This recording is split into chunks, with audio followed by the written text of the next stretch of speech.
10 वर्षर नाबालिका को दुष्कर्म पर हत्या अभियुक्त को गिरफ दाबी में रास्ता लोकों प्रतिवाद सकाळे निखोज थिले संध्यारे मिलिला मृतदेह क्षेताक्त अवस्था नाबालिकार मृतदेह देखि तातिले लोके।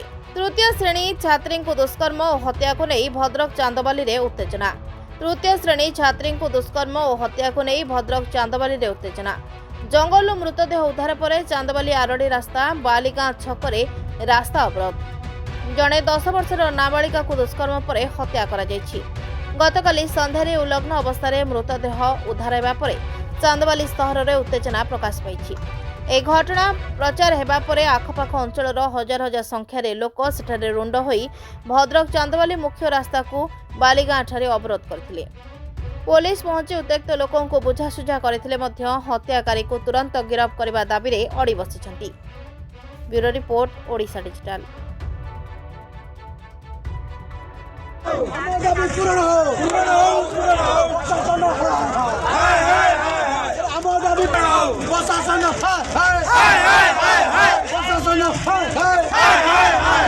दोषी को फांसी मिलो, दोषी को फांसी मिलो, दोषी को फांसी मिलो,